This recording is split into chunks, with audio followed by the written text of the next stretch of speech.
Guys, welcome to the session. Today we will see procure to pay cycle in SAP Material Management.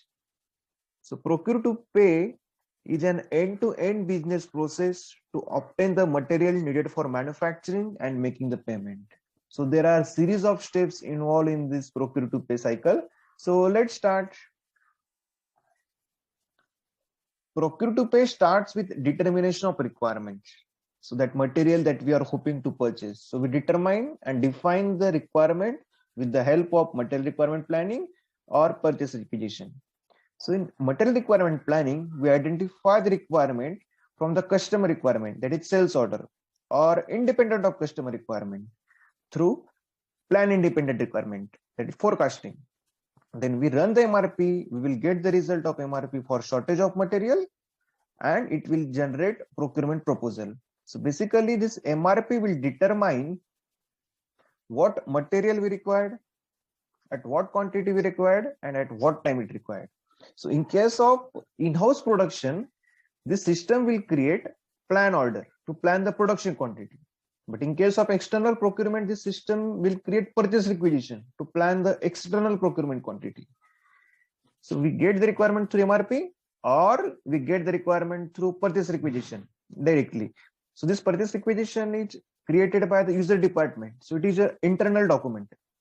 It is internal requirement. For example, production supervisor wants some material. So he will create purchase request, that is purchase requisition, and send it to buyer. So we get the requirement from purchase requisition or from MRP. And next step is source determination. So this source determination help us to find more suitable source for certain requirements. So it will suggest a suitable outline agreement or vendor for ordering purpose. So system determines the source of supply for requested material on the basis of quota arrangement, source list, outline agreement, info record. So if you have seen the purchase order, there is a tab source determination. So it will search for one valid source of supply. And as soon as the system find at least one valid source of supply, it end the searches and use the source of supply. So that is source determination. So next step is vendor selection. So buyer will buy the material based on the purchase requisition he received. So buyer will decide from which vendor he want to procure the material depending on the type of request. So either new list of vendor will be shortlisted or the procurement department can directly approach the existing vendor for the material. Then as per that, they will create the request for quotation and ask supplier to submit their quotation, and on the receipt of quotation they will compare the all vendor based on the price, quantity, delivery, or sometimes they can compare the past history with that vendor. So these are the T codes to create the request for quotation ME41. Once the vendor provide their quotation, we will put their price in ME47, and finally we compare all the vendor in ME49 and we will finalize one of them and reject the remaining. Then once we finalize one vendor, we will create a purchase order with reference to a request for quotation or with reference to purchase requisition. So in purchase requisition, we have mentioned quantity, material, delivery date, and then we'll send this purchase order to vendor. Now, once we have sent the purchase order to vendor, the next step is PO monitoring. So once we have sent the material to vendor, we will follow up with vendor that when that material will be received. So for that, we have one additional functionality, that is a PO acknowledgement. If you have seen in the purchase order, there is one tab, confirmation tab, that PO acknowledgement and confirmation control we enter. So basically the purpose of this vendor PO acknowledgement is vendors send us order acknowledgement receipt and they confirm that they have received the order. So we enter this acknowledgement in purchase order, and this acknowledgement are sent by vendor to just inform that when the order or material are expected to arrive. Now, if we have maintained this material will arrive as per the date mentioned in PO, But suppose if I have mentioned this PO acknowledgement in purchase order, so I will tell you what is the benefit for this PO acknowledgement. Suppose I have order 1,000 quantity,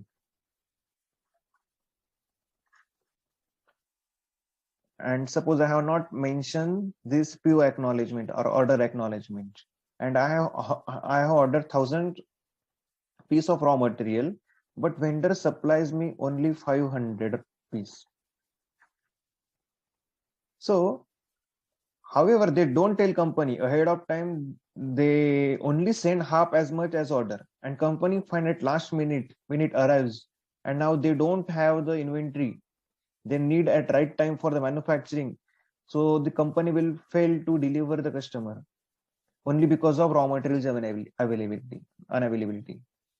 So if we have this order and acknowledgement, let's take the same example. In that case, if I have order acknowledgement, then supplier will let company know that they only have 500 piece and they were shipping it to next week for so and so date. Now company know that they were getting only 500 piece, so they can proactively find another supplier for additional 500 piece, so that the required inventory show ups when expected and customer expectations met. So company avoid the failure or delay of the delivery. So that is the benefit for order acknowledgement. Now, next step is good receipt. So on the receipt of material check physical dimension as per we required. So if we have additional module, that is QM module, then we will check the quantity, quality, physical dimensions, report, and if everything is okay, then we proceed to production. So this comes under the QM module. So after the verification, we enter the good receipt, that is moment type 101 with respect to purchase order.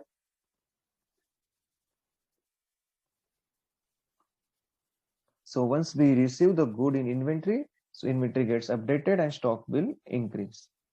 The next step is invoice verification. So this invoice verification, it's carried out after GRN approval. So this invoice verification does not handle the payment. Invoice is a request for payment. Company confirm that they have received the material and they need to pay for the same as per the payment and terms mentioned in the vendor master data. So one invoice get posted, system simply creates open item on vendor account which are cleared when the financial accounting makes the payment. And the last step is payment. So last, we have to release the payment for vendor. There are series of steps from the determination of requirement to delivery that are through the till payment.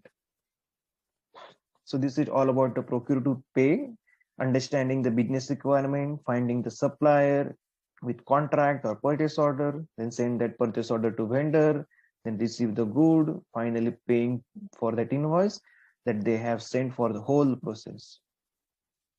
So that's all about P2P cycle. So guys, if you have not been on this channel before, please have a look on it. And if you find interest, press the red button to subscribe and hit the bell icon button. So apparently we'll get notification whenever we upload the new video. Thank you. Thanks for watching. And finally, I will ask, please do like, do share, and subscribe. Thank you.